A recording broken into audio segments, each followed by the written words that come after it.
नमस्कार, the publish में आप सभी का स्वागत है और मैं हूं वरुण शर्मा। इंसानियत को शर्मसार करने वाला एक वाकया जो है वो कश्मीर से सामने आया है। एक 24 साल की बच्ची पर एसिड अटैक किया गया और ये अटैक इसलिए किया गया क्योंकि उस बच्ची ने एक व्यक्ति से शादी करने के लिए मना कर दिया और उसके बाद उस बच्ची के साथ दरिंदगी की गई और उस पर एसिड अटैक किया गया। और जम्मू कश्मीर का नहीं बल्कि पूरी देश से ये मांग उठना शुरू हो चुकी है कि उन लोगों पर सख्त से सख्त कार्रवाई होनी चाहिए और बिल्कुल होनी भी चाहिए, क्योंकि ये आरोप इतना घिनौना है कि कोई भी इस आरोप को बर्दाश्त नहीं करेगा। मेरे साथ तो शाजिया मीर जी हैं, पुंछ की बेटी हैं, जो उस बच्ची से मुलाकात करने के लिए वहाँ पर पहुँची और इस पूरे मामले को अच्छे से जानती भी हैं। शाजिया जी, आपका बहुत बहुत स्वागत है। आपका धन्यवाद। आपने भी ये वाकया सुना और ये वाकया सुनकर आप उस बच्ची के साथ आपने मुलाकात की, किस तरह का मंजर है और किस तरह की हालत है अब उस बच्ची की? बहुत बुरी कंडीशन है उसकी। उसका चेहरा जो है वो टोटली डैमेज हो चुका है और उसके पेरेंट्स बहुत गरीब हैं। मैं एलजी साहब से हाथ जोड़ के विनती करती हूँ कि उसके परिवार को जो है फाइनेंशियली मदद की जाए उनकी। और मैं ये एलजी साहब से ये भी कहना चाहती हूँ कि अगर स्किम्स में उसकी आँखों को कुछ मतलब ट्रीटमेंट में कुछ प्रॉब्लम है या कुछ उसकी आँखों की रोशनी बच सकती है, नहीं तो उसको एम्स हॉस्पिटल में शिफ्ट किया जाए। आप इस पूरे वाकये को किस तरह से देखती हैं कि अगर एक बच्ची किसी से शादी करने के लिए मना करती हैं और उस पर इस तरह का एसिड अटैक किया जाता है, किस तरह से देखती हैं आप इसको? देखिए, ये कुछ चंद दरिंदे जो हमारी सोसाइटी में मौजूद हैं, इन दरिंदों की वजह से ये ऐसे दर्दनाक जो वाकया जो है वो देखने को मिलते हैं। मैं चाहती हूँ कि इन दरिंदों को सजाए मौत देनी चाहिए, इनको फांसी के तख्ते पर लटा देना चाहिए। आपकी उस बेटी के साथ बातचीत हुई आपकी कुछ? अगर देखो, वो बात करने की कंडीशन में नहीं थी।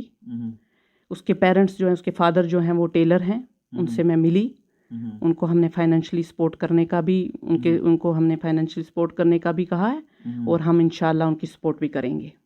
तो किस तरह का अपन ट्रीटमेंट किस तरह का चल रहा है वहाँ पर? डॉक्टर अच्छे से, स्किम्स के डॉक्टर जो हैं वो अच्छे से ट्रीटमेंट कर रहे हैं। अगर उसकी आंखों में को लेके कोई प्रॉब्लम आती है, उन्होंने कहा है कि हमें आश्वासन दिया है कि हम इनको जो है एम्स में शिफ्ट करेंगे जी। तो क्या लगता है कि कोई भी व्यक्ति अगर इस तरह की हरकत को अंजाम देता है, इस तरह की वारदात को अंजाम देता है, उस पर किस तरह की कार्रवाई होनी चाहिए? देखिए, उसको मैं तो कहती हूँ उसको सीधा जो है फांसी के तख्ते पे लटा देना चाहिए। बिल्कुल, उसको बिल्कुल जो है उनको जो है स्पेयर नहीं करना चाहिए, क्योंकि ऐसी वारदातें फिर जो है आने वाले टाइम में बढ़ सकती हैं। बिल्कुल। ऐसे दरिंदों को जो है पुलिस ने तो जम्मू कश्मीर पुलिस ने बहुत अच्छा काम किया है और वो तीनों जो हैं, जो तीनों लड़के उसमें शामिल हैं, जिसने एक ने स्कूटी यूज़ की है अपनी और शॉप से जाके जो है जिस शॉप से वो ख़रीदा गया है वो एसिड, उन तीनों को पकड़ लिया है और उन तीनों को जल्द से जल्द जो है सजाए मौत होनी चाहिए। साजिद जी, इस घटना के बाद श्रीनगर से एक महिला हैं याना मीर, शायद वो सोशल एक्टिविस्ट हैं, उनका एक बयान भी काफ़ी ज़्यादा वायरल हुआ है और उसके बाद वो कंट्रोवर्शियल में भी आया। उन्होंने कहा कि महिला को यह अधिकार होना चाहिए कि वो अपने पति के साथ अपना बॉयफ्रेंड भी रखें। इस तरह की बात उन्होंने कही। उसके बाद उन्होंने इस पर क्लैरिफिकेशन भी उन्होंने कहा कि मेरे इस बयान को गलत तरीके से जो है वो पेश किया गया। देखिए, ये तो मैं भी कहती हूँ कि उसके कहने उनके जो बात करने का अंदाज था वो थोड़ा लोगों ने उसको गलत सेंस से लिया है। अगर किसी का कोई फ्रेंड होता है तो उसमें क्या गलत है? आप लड़के हैं, अगर आपका कोई दोस्त है तो आप शादीशुदा हैं, आपका कोई दोस्त है, इसमें कोई गलती है? नहीं है। उन्होंने ये दरअसल जो है इसको ऐसे ही एक इशू बनाया गया, कोई कुछ गलत नहीं कहा है। स्लिप ऑफ टंग से जो है वो जो स्लिप हो गया उनके मुंह से। दोस्ती करना, फ्रेंडशिप करना कोई गलत बात नहीं है, कोई गलत बात नहीं है इसमें। ये आज़ाद हिंदुस्तान है, आज़ाद जम्मू कश्मीर है। बिल्कुल ठीक कहा है उन्होंने। ये वो पहले वाला जम्मू कश्मीर नहीं है, अब ये जम्मू कश्मीर बदल चुका है।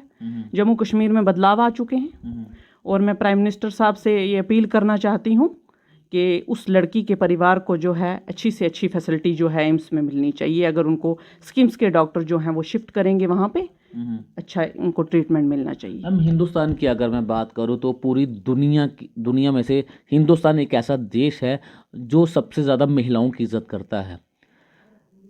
कैसा लगता है कि जब जिस देश में महिलाओं की सबसे ज़्यादा इज्जत की जाती है, उसी देश में बलात्कार के केस सबसे ज़्यादा जो है वो देखे जाते हैं। दहेज मांगने के केसेस सबसे ज़्यादा देखे जाते हैं।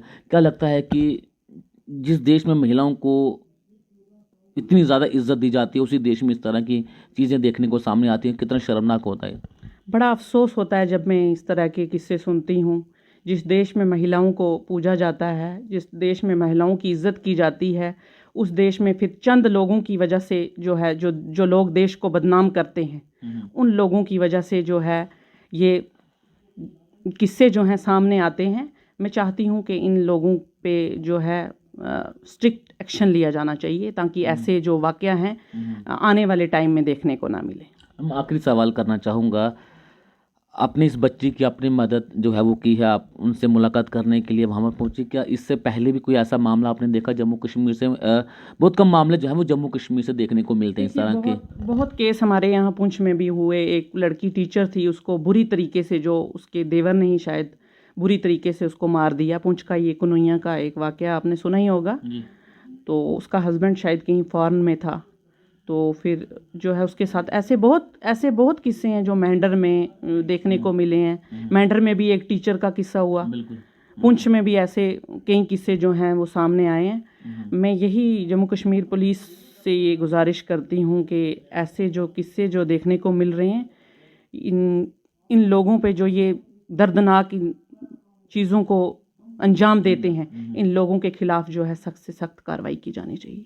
चलिए, बहुत बहुत शुक्रिया अपना कीमती समय हमें देने के लिए। तो ये साफ है कि ऐसे लोगों पर सख्त कानून बनने चाहिए, सख्त कार्रवाई होनी चाहिए। अगर सख्त कार्रवाई होगी तो कोई भी व्यक्ति इस तरह की वारदात को अंजाम देने से 100 बार सोचेगा।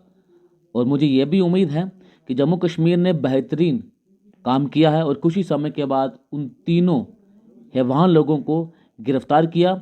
और पूरा देश अब यही मांग कर रहा है कि इन तीनों के खिलाफ ऐसी कार्रवाई होनी चाहिए कि कोई भी व्यक्ति इस तरह की वारदात को अंजाम देने से पहले 1000 बार सोचे। बने रहें द पब्लिश के साथ। धन्यवाद।